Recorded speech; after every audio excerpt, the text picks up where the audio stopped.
Welcome to the Human Capital Innovations Podcast, your go-to source for personal, professional, and organizational growth and development. We hope you tune in often for all things people management, organizational development and change, organizational leadership, and social impact related. Maximize your personal and organizational potential with Human Capital Innovations Podcast.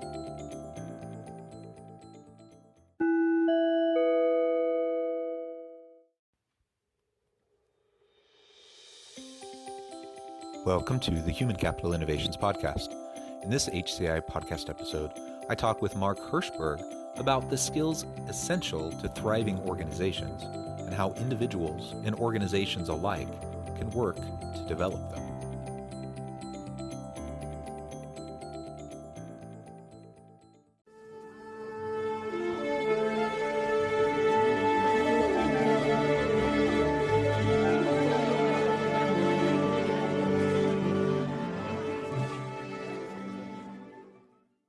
Mark Herschberg, welcome to the Human Capital Innovations Podcast. Thank you so much for having me on today. Yeah, I'm super excited to have this conversation with you today. We've been preparing for this for a little while now, and I know you have a lot of insights related to career success and the skills that are needed for individuals and organizations to find and maximize their capabilities. So that'll be the focus of our conversation together today. As we get started, I just wanted to share Mark's bio with everybody. Mark Herschberg is the author of the Career Toolkit, Essential Skills for Success That No One Taught You.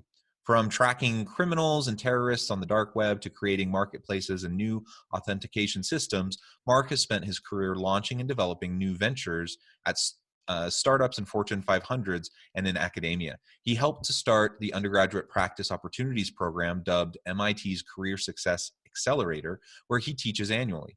At MIT, he received a BS in physics, a BS in electrical engineering and computer science, and a master's in engineering and electrical engineering and computer science, focusing on cryptography.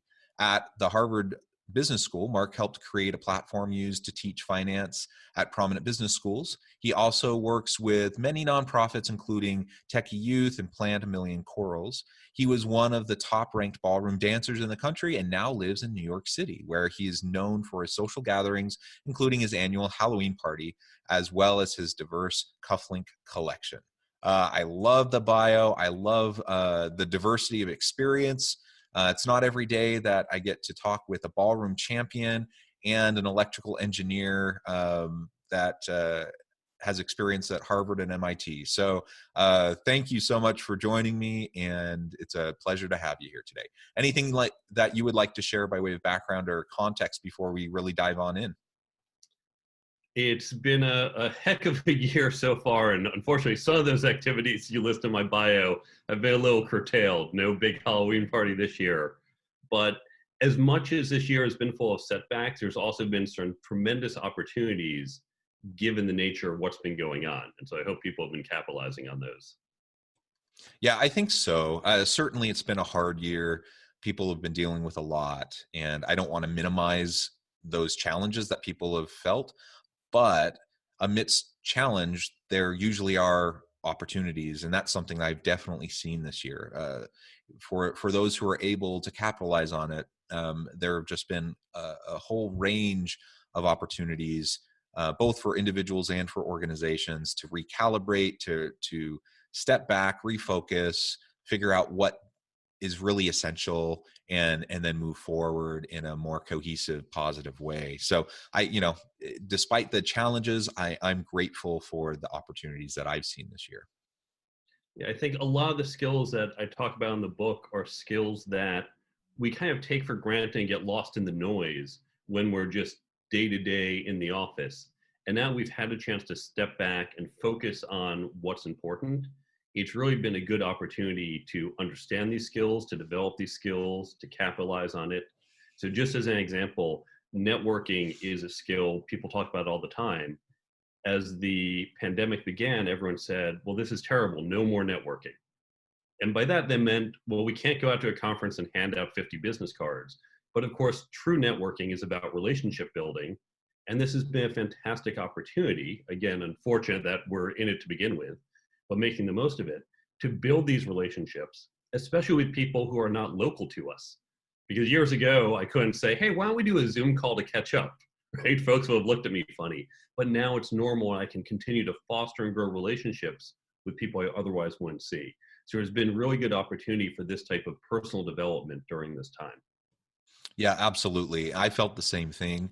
I've always collaborated with a lot of people across the country and even throughout the world.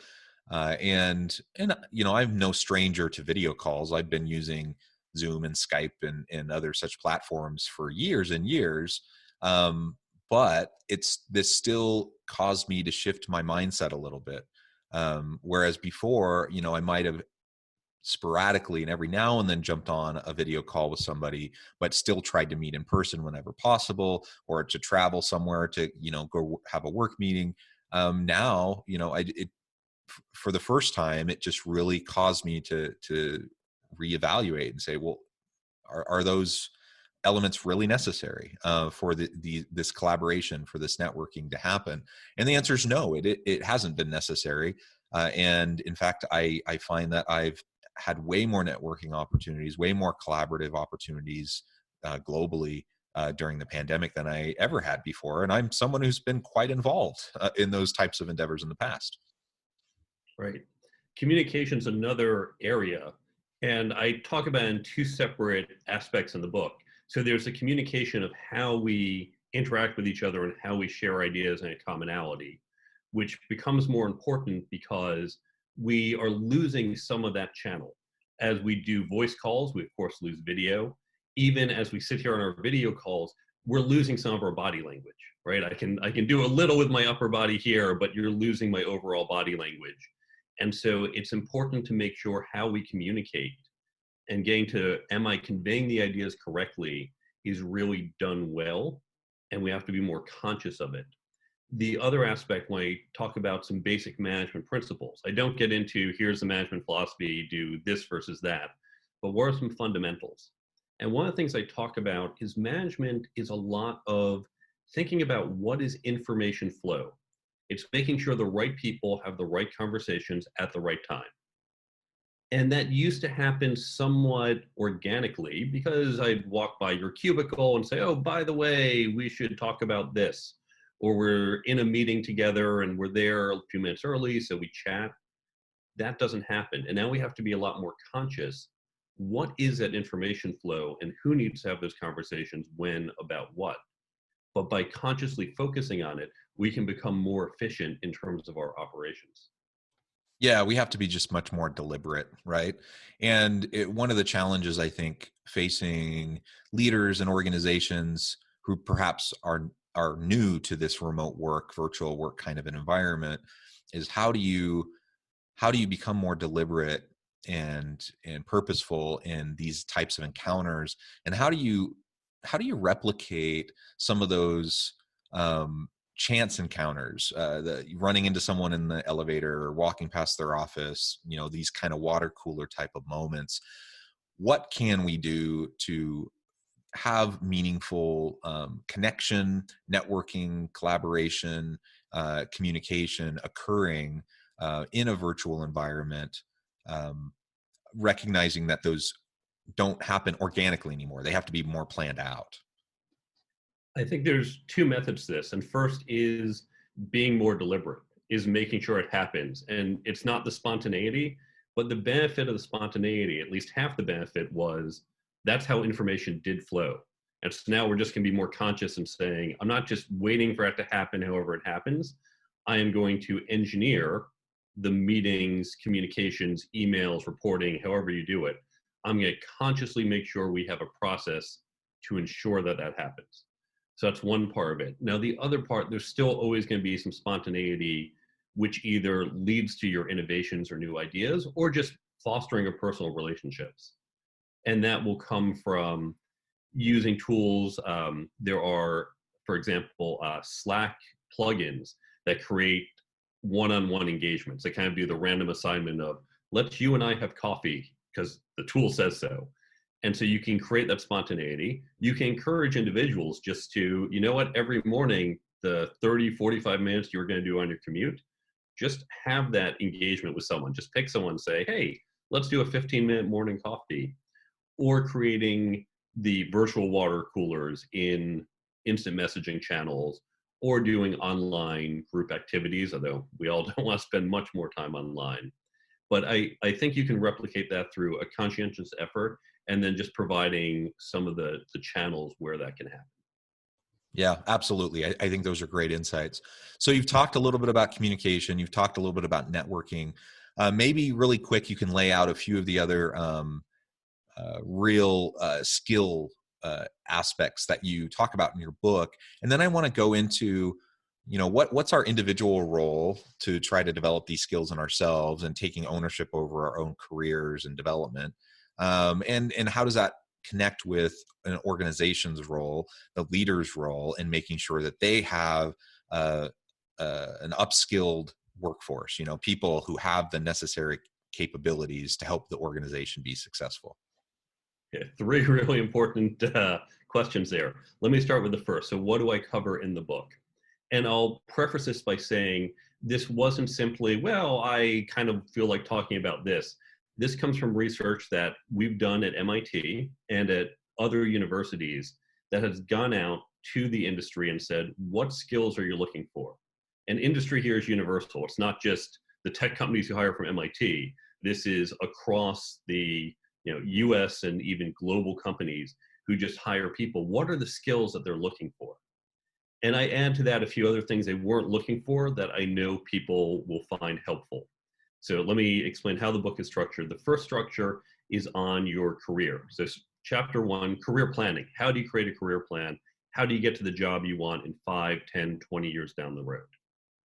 Section 2 is working effectively, managing your manager, understanding corporate culture, dealing with corporate politics, some basic skills that within your role are going to help you be more effective. And then 3 is interviewing.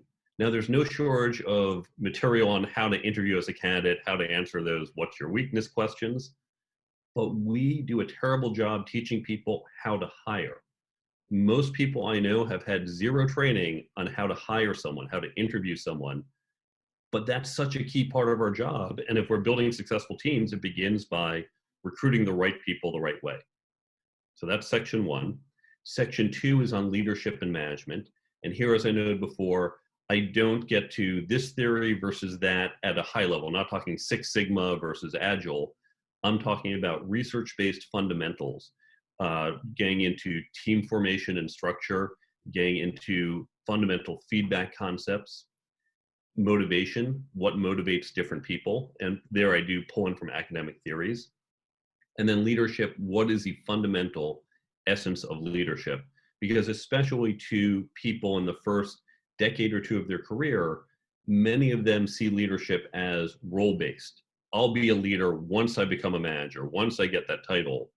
And so they miss out on these opportunities to lead. So I get to what's the fundamental of what leadership is, which is influential, not positional. Then the third section is getting to some basic skills: communication, negotiation, networking, and ethics.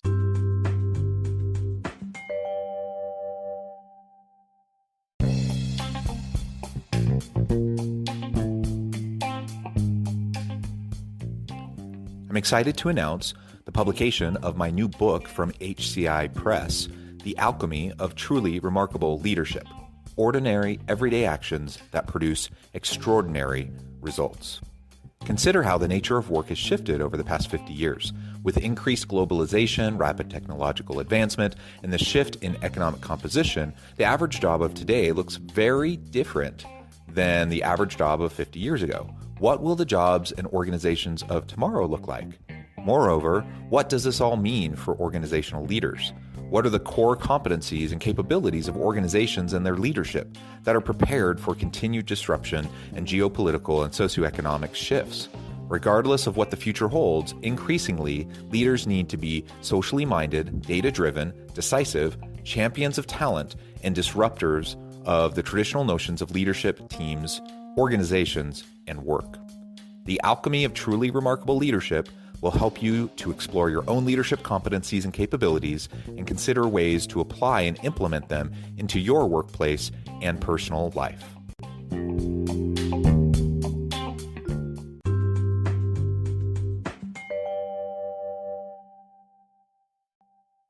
As I consider, um, my own career, my own trajectory, I can't help but think about myself in relation to what you're just talking about.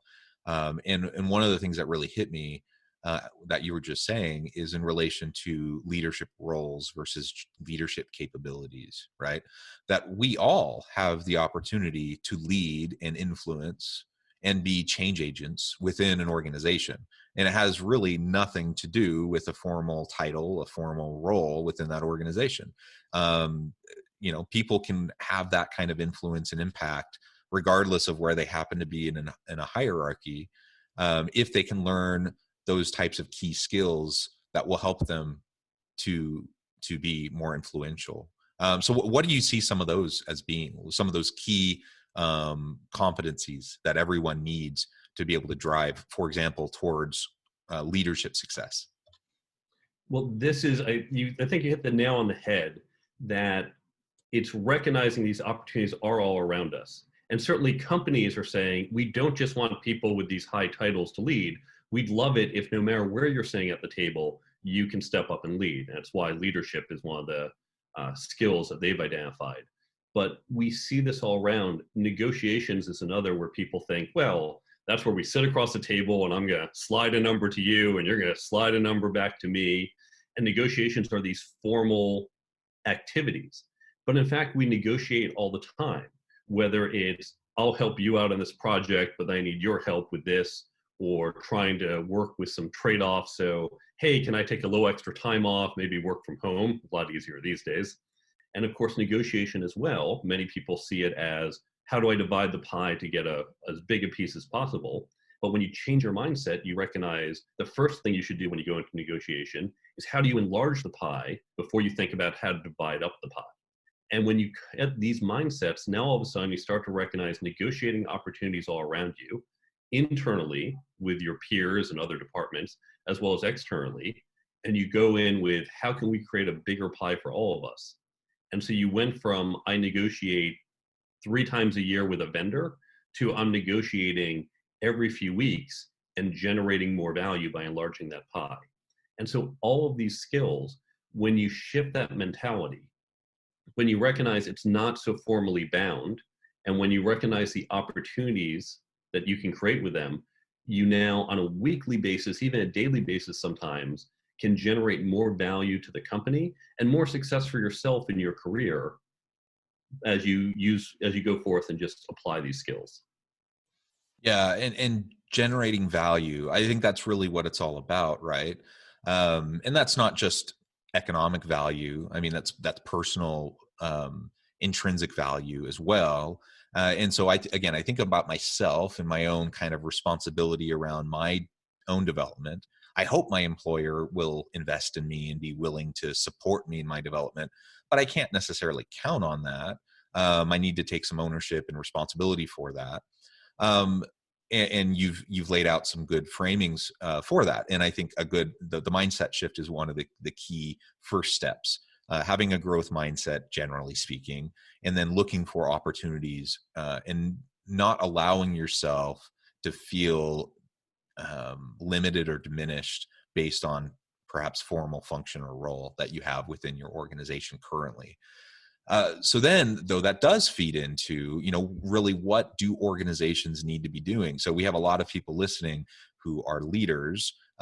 Maybe they're in HR, maybe they're in some sort of a mid-management or executive leadership role in some area of the organization, and they're trying to figure out,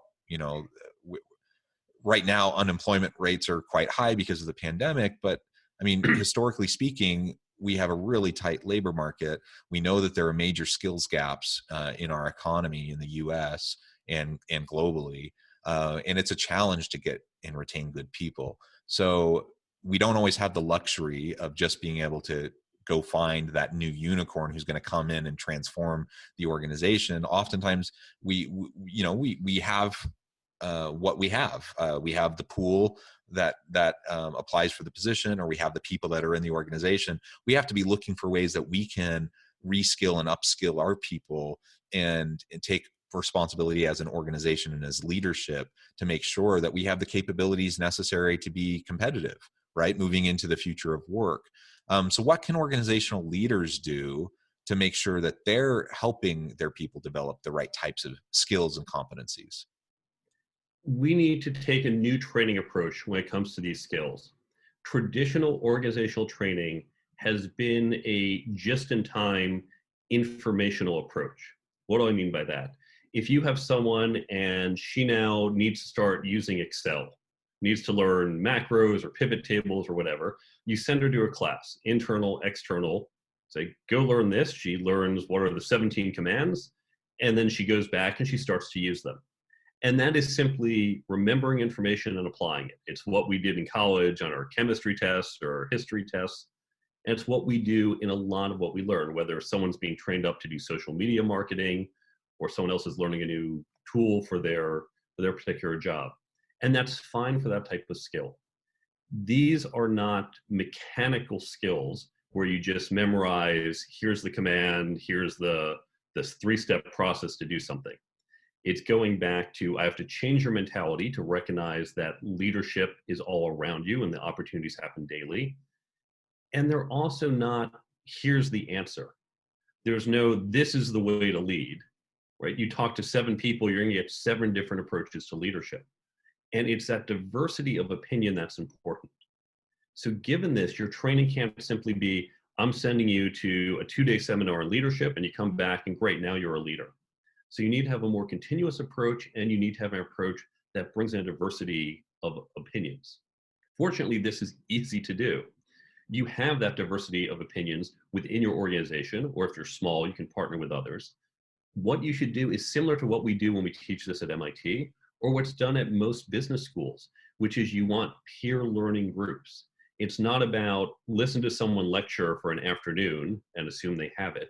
It's about creating small groups, having these discussions, talking about leadership opportunities or communication opportunities or negotiation or whatever your topic is, and getting that diversity of perspectives, getting people to talk about, I saw this case. In fact, I'll tell you at MIT, probably the biggest learning, the way we teach, we set something up, the students engage in a behavioral activity. It's not listening to us lecture. Then when we debrief, it's that discussion, and it's even bringing in some of the war stories from people like myself who say, I was in a situation like this. Here's what happened. And you have that within your organization. So you can create these small groups to do the peer learning among themselves. And you can supplement that by, whether it's based on my book, you can use other outside resources. You can bring in some speakers to initiate some of the topics. But the good news is you don't have to be spending thousands of dollars per head, because people can do this peer learning. And that will happen, again, over time. This isn't you do it for a 2-day seminar. You do it for, say, an hour every other week. So now what's happening? They're getting a diversity of opinions. They're getting different perspectives. It's happening over time. So it's constantly reminding them, oh, think leadership, think communication issues, as opposed to 3 months ago. And what was that we learned? It's happening at low cost, and it's happening now throughout your organization. Because traditionally we say, well, you in this level and above, right? Managers and above, you get the training, but not these other folks. Now you can get in your whole organization. And even better, if you do use a common book, it doesn't have to be my book. I'd love if it is, but I'm not here to sell books. I'm here to get you to train your folks. When you do give everyone the same book or even same set of articles, you create a common language and a framework, because now when someone recognizes the issue, they can say, oh, this is X. And everyone says, I know what X is. We learned that in this article. And that makes communication understanding so much better as you face these skill challenges. Yeah, and I really like how you talk about embedding these experiential opportunities throughout the organization. So it doesn't need to be time bound. It doesn't need to be location bound. And it's not just getting information and regurgitating it, right? We're talking about actual skill development, competency development that happens through real-time practice and engagement with your people. And that can be embedded throughout. The best universities are moving that direction in terms of how they do their teaching. The best organizations are moving that direction in how they do their corporate training and those types of engagements. So I think that really is a key answer as we try to think about how to effectively reskill and upskill our people. And the reality is, with the rapid pace of technological disruption, that even if you bring in that unicorn who's like the top person and you're able to keep them, they can't make it on what they have coming in. Like they're going to have to continually learn and develop as they go. Everyone will, or we're going to be obsolete pretty quickly. Well, Mark, it has been a real pleasure talking with you today. We're about out of time, and I know we could go further into your book. So I do want to give you the last word, give you a chance to give any final thoughts, and also share with listeners how they can get connected with you, find your book, find out more about what you do, and so they can reach out if they are looking for that opportunity. I would encourage everyone to think about how within your organization you can build this type of peer learning structure. If you're not in an organization or not in a position where you can do this, you can replicate it on your own. You can build it with a series of friends or peers from different organizations and just build your own little learning pod and go through these materials and develop on your own.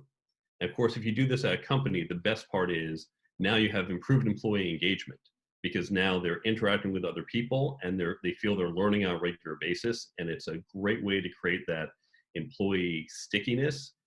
For those who want to get in touch with me, you can reach me at thecareertoolkitbook.com. That's my website. There's a contact form. You can follow me on social media. There's also a number of free resources there, including I have some free guides you can download that explain how you can set this up at your organization. Again, you can do it. You don't need my book to do it, so you can just download that for free. And now you can be the hero that creates this wonderful engagement program at your organization at zero cost. And then if you would like to buy the book, you can, of course, go to Amazon, Barnes & Noble's, Books A Million, local bookstores, or you can contact me if you want to do bulk sales and distribute this throughout your organization. Great. Thank you so much, Mark. It has really been a pleasure talking with you today. I encourage listeners to reach out, get connected, check out the book, and see what Mark might be able to do for you. And as always, I hope everyone can stay healthy and safe, that you can find meaning and purpose at work each and every day. And I hope you all have a great week.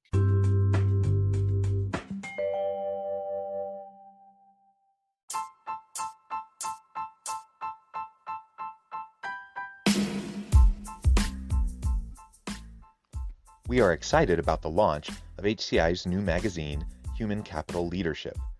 Human Capital Leadership is a free, interactive e-magazine designed to help individuals, leaders, and organizations find innovative approaches to maximize their human capital potential.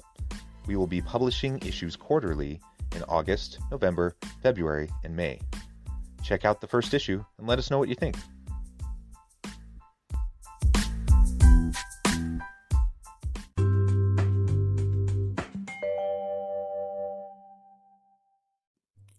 Thanks again for joining us for this episode of the Human Capital Innovations Podcast.